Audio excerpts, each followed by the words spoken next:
Hello everyone, I hope you all are fine. आज हम 11th business studies के अंदर हमारा नेक्स्ट टॉपिक करेंगे जो कि है प्रोस्पेक्टस। ठीक है, हम आज स्टडी करेंगे कि प्रोस्पेक्टस क्या होता है। हमने देखा था कि जब एक कंपनी का फॉर्मेशन करते हैं तो उसके लिए 3 डॉक्यूमेंट्स बहुत ज़रूरी होते हैं।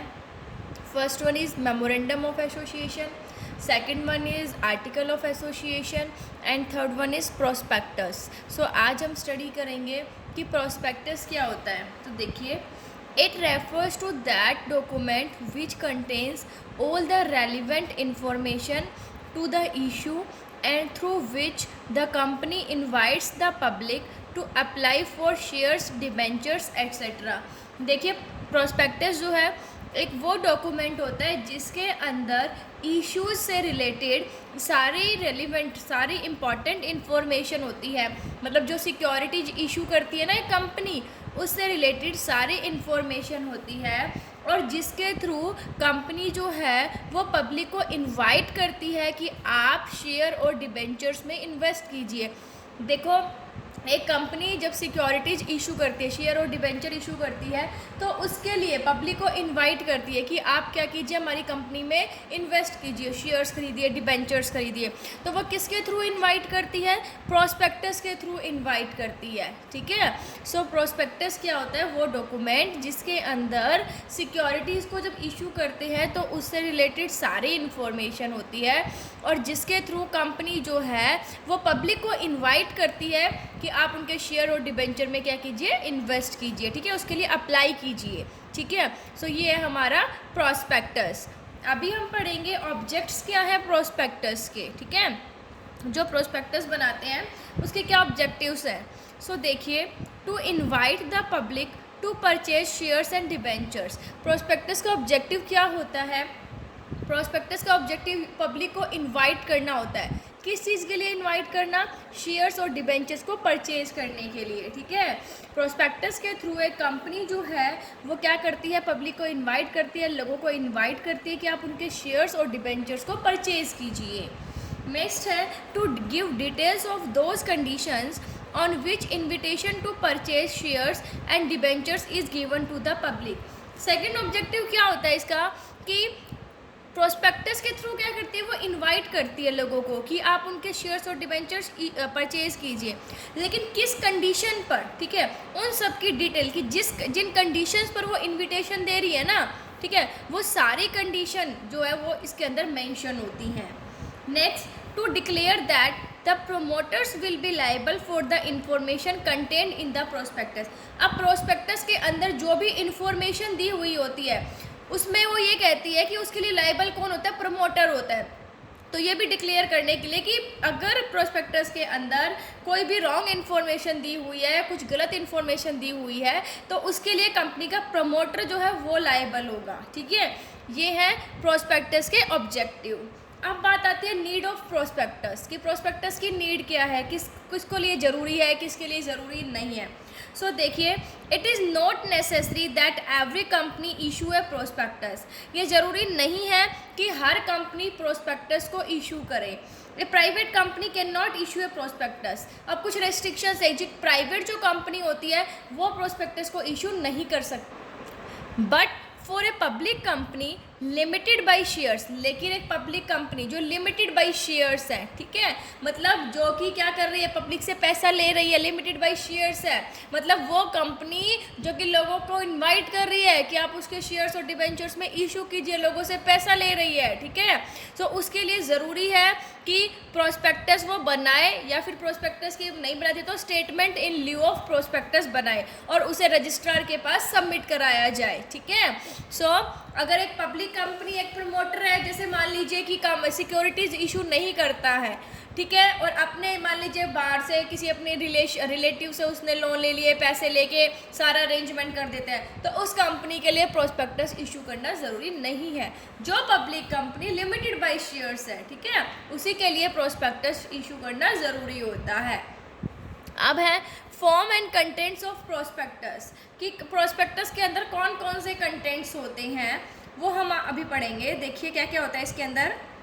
Main objects of the company and signatories of memorandum of association.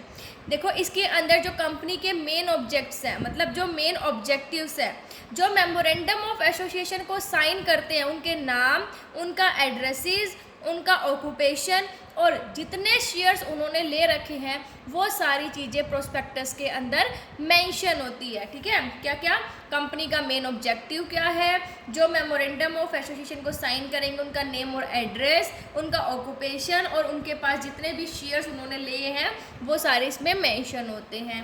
Next है शेयर कैपिटल, कि कंपनी की एथोराइज्ड, ठीक है, और इशूड कैपिटल जो है वो कितनी होगी, कौन से शेयर्स जो है वो इशू किए जाएंगे, कितने, मान लीजिए इक्विटी, प्रीफरेंस, ठीक है, और कितने कितने इशू किए जाएंगे, ठीक है, और शेयर होल्डर्स की जो पावर्स हैं वो कौन कौन सी होगी।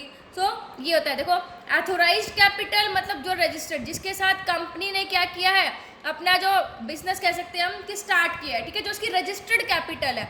और इशूड, मान लीजिए उसमें से जितने की वो शेयर इशू कर रही है, जो सिक्योरिटीज इशू कर रही है, मान लीजिए 20 लाख उसकी ऑथोराइज्ड कैपिटल है और 10 लाख की वो क्या कर रही है, सिक्योरिटीज इशू कर रही है, तो 20 लाख तो ऑथोराइज्ड होगी जो उसकी रजिस्टर्ड कैपिटल है। इशूड कैपिटल कितने, 10 लाख के उसने सिक्योरिटीज इशू किए तो वो उसकी इशूड कैपिटल होती है। नेक्स्ट है मैनेजरियल पर्सोनल, इसके अंदर जो डायरेक्टर है और जो प्रपोज्ड बनने वाले जो डायरेक्टर है वो मैनेजिंग डायरेक्टर हो या कोई प्रपोज मैनेजिंग डायरेक्टर हो, मैनेजर या प्रपोज मैनेजर है कोई, ठीक है, और जो डायरेक्टर बनने के लिए जितने क्वालिफिकेशन शेयर फिक्स कर रखे आर्टिकल ऑफ एसोसिएशन में उनको बताना है, मतलब कितने शेयर्स, ठीक है, और रेमुनरेशन, डायरेक्टर्स का रेमुनरेशन क्या होगा, उससे रिलेटेड जो भी प्रोविज़न है वो भी प्रोस्पेक्टस के अंदर मेंशन किए जाते हैं। नेक्स्ट है मिनिमम सब्सक्रिप्शन। मिनिमम सब्सक्रिप्शन हमने पता था 90% होता है इशूड कैपिटल का, वैसे, ठीक है। The amount in the opinion of directors which is necessary to be collected before starting the business of the company। Minimum subscription क्या होता है कि कंपनी को स्टार्ट करने से पहले, ठीक है, मतलब जो अमाउंट कलेक्ट होना ज़रूरी है, जैसे बताता अगर एक कंपनी शेयर इशू कर रही है, सिक्योरिटीज़ इशू कर रही है, तो उसका 90% जो है उस लोगों के लिए, लोग जो उसके लिए अप्लाई करें, ठीक है, 90% जो है मिनिमम सब्सक्रिप्शन होना चाहिए। तो ये इसके अंदर ये चीज़ भी मेंशन होती है कि मिनिमम सब्सक्रिप्शन जो है वो कितना होगा। फिर है एप्लीकेशन एंड अलॉटमेंट मनी, ठीक है, एप्लीकेशन मतलब जब सिक्योरिटीज़ इशू की जाती है तो उसके लिए जो लोग अप्लाई करते हैं, अप्लाई करने के लिए जो मनी देते हैं ना वो होती है एप्लीकेशन, और अलॉटमेंट जब उन्हें सिक्योरिटीज़ मिल जाती है उस टाइम पर जो रुपए देना होता है वो होता है अलॉटमेंट मनी, ठीक है। So money payable at the time of application and allotment of shares will be status, की जो शेयर्स जो इशू किए जाते हैं, ठीक है, उस टाइम पर एप्लीकेशन के टाइम पर कितनी मनी पे करनी है, अलॉटमेंट के टाइम पर कितनी मनी पे करनी है, ये सारे भी इसके अंदर मेंशन किए जाते हैं। नेक्स्ट है शेयर प्रीमियम, कि प्रीमियम का कितना होगा, ठीक है, वो सारी डिटेल जो है वो इसके अंदर दी हुई होती है। नेक्स्ट है ऑडिटर। ऑडिटर कौन होते हैं, जो ऑडिटिंग करते हैं, जो चेक करते हैं अकाउंट्स को, ठीक है, कंपनी के अकाउंट्स को जो चेक करते हैं, तो उनके नाम, उनका एड्रेस, उनकी फीस वो भी प्रोस्पेक्टस के अंदर दिया हुआ होता है। नेक्स्ट है property acquired, details of the property to be purchase, कि जो प्रॉपर्टी उन्होंने परचेज किया उसकी डिटेल, जो सेलर्स है उनका नेम और एड्रेस, कि उनको जो पेमेंट है वो कैश में दी गई है या शेयर्स या डिबेंचर इशू किए हैं, ठीक है, तो वो सारी चीज़ें भी इसके अंदर मेंशन होती हैं। नेक्स्ट है time and place of inspection, time and place where companies balance sheet and profit and loss can be inspected. इसके अंदर ये भी दिया होता है कि किस टाइम पर और किस जगह पर कंपनी के जो बैलेंस शीट है और जो प्रॉफिट एंड लॉस अकाउंट है वो इंस्पेक्ट किए जाएंगे, मतलब चेक किए जाएंगे, ठीक है, इंस्पेक्शन किया जाएगा, तो वो चीज़ भी प्रोस्पेक्टस के अंदर मेंशन होती है। नेक्स्ट है मटेरियल कॉन्ट्रैक्ट, इसके अंदर date of each contract and name and address of each party involve in the contract are given. इसके अंदर जिस दिन कॉन्ट्रैक्ट हुआ है उसकी डेट और जो भी पार्टी कॉन्ट्रैक्ट के लिए इन्वॉल्व है, ठीक है, उसका नेम, उसका एड्रेस, ये सारी चीज़ें भी इसके अंदर दी हुई होती हैं। सो ये था हमारा प्रोस्पेक्टस क्या होता है और उसके कंटेंट्स की कौन कौन सी इंफॉर्मेशन जो है वो प्रोस्पेक्टस के अंदर दी हुई होती है, ठीक है। सो प्रोस्पेक्टस भी मेमोरेंडम ऑफ एसोसिएशन की तरह और आर्टिकल ऑफ एसोसिएशन की तरह एक इम्पॉर्टेंट डॉक्यूमेंट होता है। आई होप आपको समझ आ गया होगा। Thank you, stay safe, stay home.